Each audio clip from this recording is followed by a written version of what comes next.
$127. This is the cost of this lens that I'm holding in my hands right now. It's in the title, it's in the thumbnail, it's in everywhere when you talk about this lens, because you cannot talk about this lens without referring to the price. This is the brand new TTArtisan 23mm f1.8, the brother to the 35mm f1.2 Mark II that are reviewed over here. You're gonna find it there. It's a lens, it's basically the cheapest 35mm equivalent lens that you can find in the APS-C market. And the funny thing about it is, despite its price, it's far from being a cheap lens when it comes to construction, because it's made of metal. It's all metal lens. Even the rear, like the lens mount, the only thing that is plasticky is the hood, which also it doesn't feel right from a design standpoint together with the lens, but hey, who cares? For that price, it's a hood. There's much more expensive lenses that come without a hood, so I'm not gonna complain about that. It comes in a premium box when you get it. It comes also with a rear lens cap that has contacts and a USB-C port so that you can update the firmware through the rear lens cap without buying additional stuff. It's a lens that has everything you can think of. And by the way, it can take pictures, and actually can take very good pictures. Now, of course, this lens is not perfect. The corners never get to the sharpness of the center, and there's a little bit of flare that comes here and there. And even if you stop down, none of those two things really improve that much. There's some vignetting. This minor, not flaws, but minor stuff that doesn't make you think it's a perfect lens. But again, it shouldn't. But aside from those things, the center sharpness of f1.8, even on the 40 megapixel sensor, is pretty exceptional. It's very, very, very sharp. It's got a pretty nice bokeh, and it's got a lot of character. And this lens is the key word for this lens, aside from the price, is the character. It's a lens that has a distinct look, and once you understand what this lens can be used for, you're gonna get very good pictures, and you're gonna like the rendering of this lens a lot.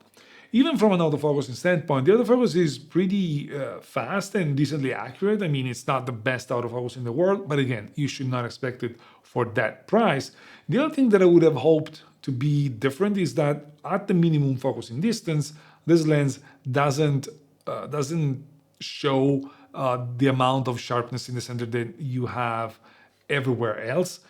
You need to stop down a little bit. You need to get to a couple of stops, stop down to get some sharpness at the minimum for focusing distance. But aside from that, for $127, this lens punches way, way above its weight class.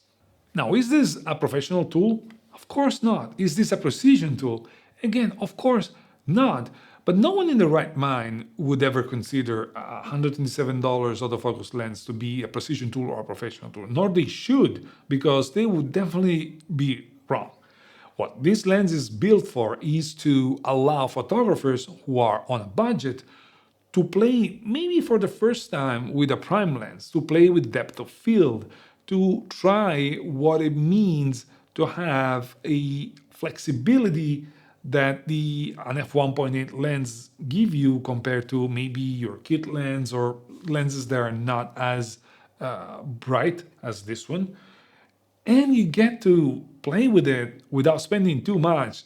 As a matter of fact, basically for free, getting in return very good pictures with a lot of character in a small, lightweight, and very well built package. This is a satisfying package to use.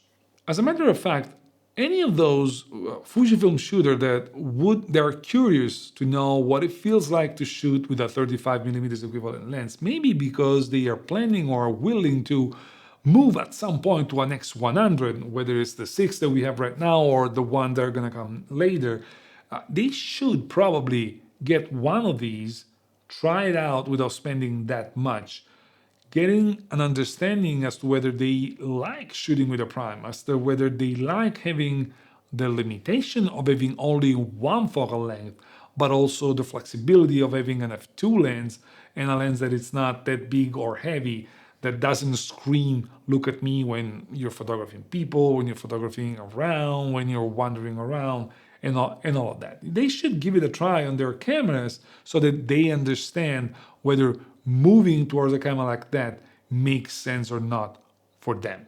Or those who use big zooms the whole day, like professionals or people that do a lot of landscape photography or maybe wildlife photography or stuff like that, they use big lenses, heavy lenses all the time.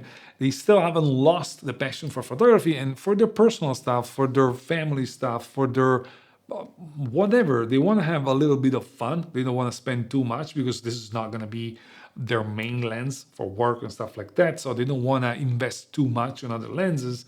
Well, this lens can give them a lot. It would give them the possibility of playing with something that is nice, very well built, without spending too much, and getting, again, character results, stuff that gives you pleasure when you look at it. Or other stuff like parents rocking only kid zooms for their cameras that want to take pictures of the kids inside the house with the available light without using speed light. This is another option. This is a very well thought out option because it's the right focal length, it's the right aperture, and allows them to play with light, to capture pictures that they wouldn't be able to capture with their kit lenses. Or again, street photographers that do not care much about the optical perfection and actually think about more of a characterful image where the moment means way more than the optical perfection. There's no, I'm not judging one or the other. There's a good reason to do either one or the other. So don't think that I'm saying one is better than the other. But for those, this is another very good option. It's very lightweight, usable, it matches well with small cameras, and it doesn't scream look at me, so people wouldn't be looking at you as if you're still in their soul. This is, at the end of the day, this is a very versatile, inexpensive option with the right focal length for the vast majority of people looking for a prime lens, delivering very good images at a not even a reasonable price, at a very, very low price. Now, I personally use this lens in the last 3 or 4 weeks a lot, and I've used it for stuff at home, dinner with family, friends, and stuff like that. Stuff that I'm not showing here because I don't want to show children's stuff like that. But I've used it a lot for that type of things. I brought it with me on a ski trip together with the XT50. I put it in my backpack, and while I was skiing, if there was something that was worth taking a picture of, I would stop, take the camera out, get my picture, put it back in without any issue. And I love the results that I got out of this lens. I also brought it out for street photography sessions or for wandering around in medieval towns. I really enjoyed using this lens. I really felt like while I was using it, I didn't feel the urge to get with the perfect image, but I felt the fun of shooting without too much of weight over my shoulder and too much of weight in my hands with my small camera and this small lens. I was very happy with the results that I got.